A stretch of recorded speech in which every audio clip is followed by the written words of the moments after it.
1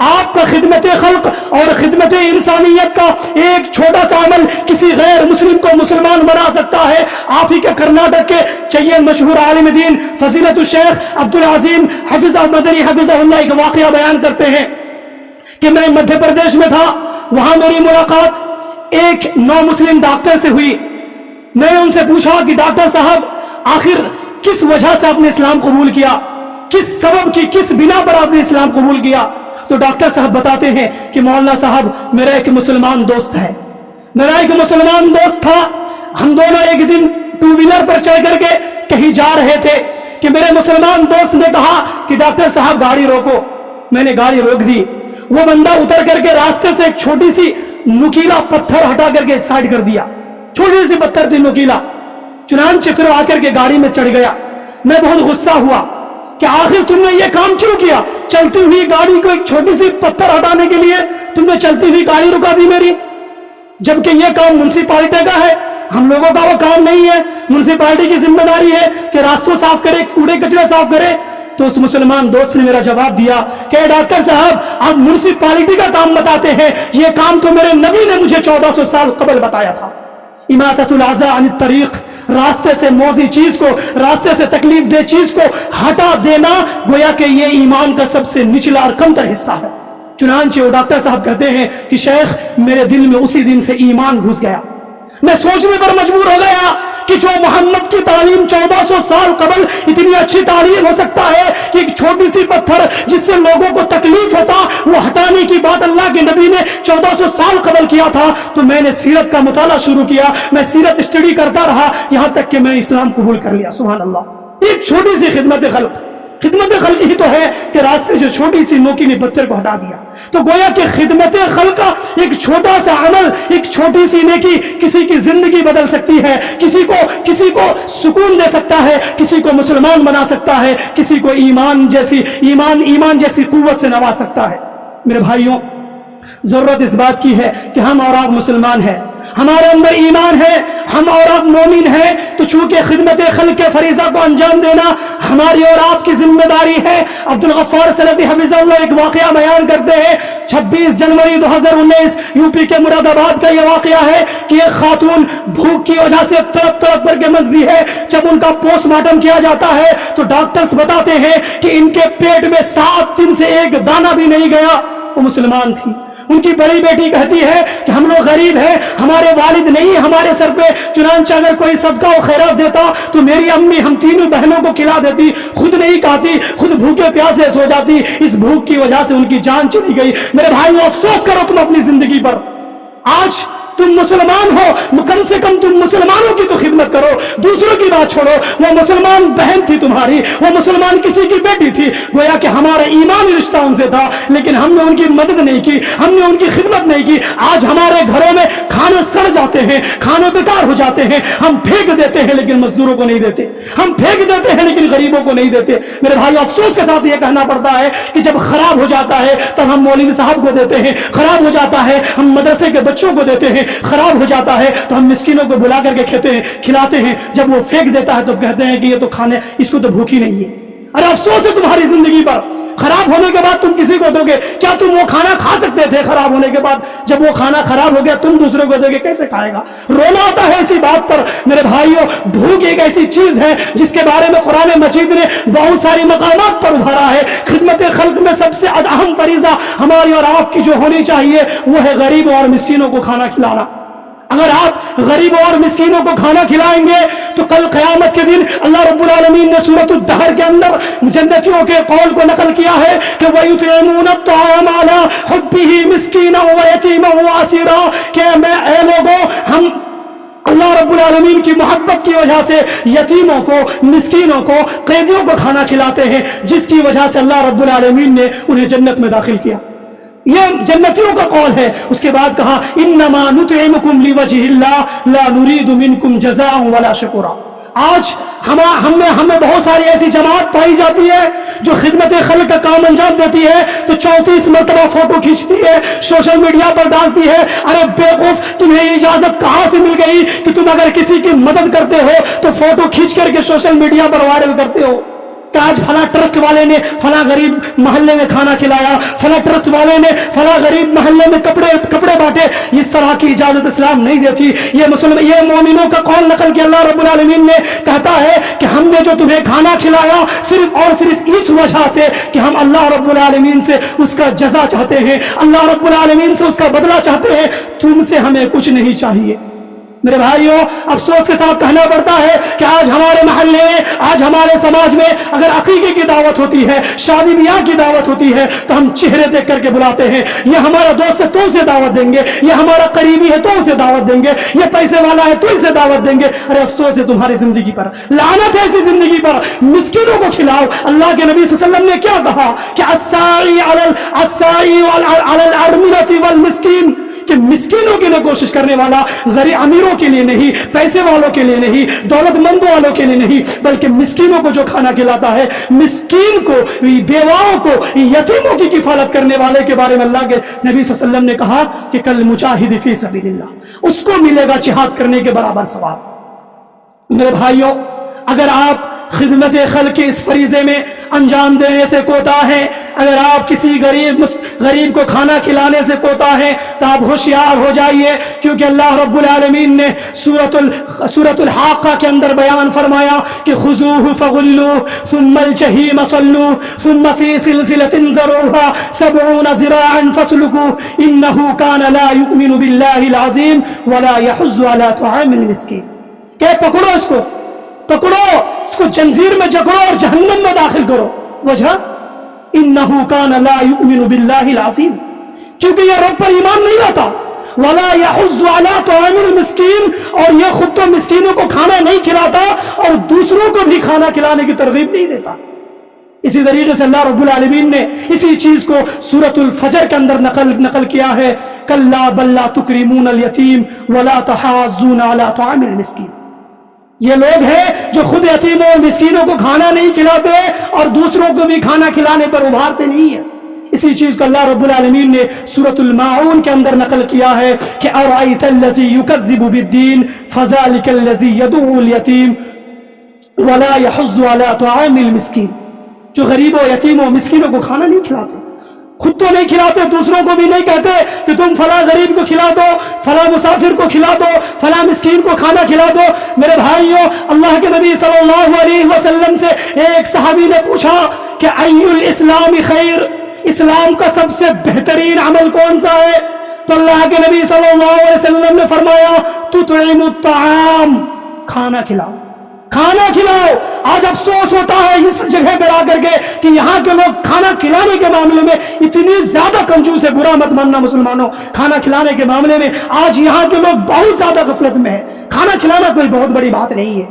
آپ خود کھاتے ہیں، اسی کھانا کو آپ غریبوں میں کھلا دو، اسی کھانا کو مسکینوں میں کھلا دو، لیکن آپ پیسے دے دو گے منظور ہے، کھانا نہیں کھلاؤ گے. ضرورت اس بات کی ہے کہ اللہ کے نبی صلی اللہ علیہ وسلم کی اتنی ساری تعلیمات جو اللہ کے نبی نے کہا ہے اور جہنم کی جو وعید ہے کھانا نہ کھلانے والوں کے لیے، تو وہ اس کو یاد رکھو اور خدمت خلق کے اس فریضے کو انجام دو.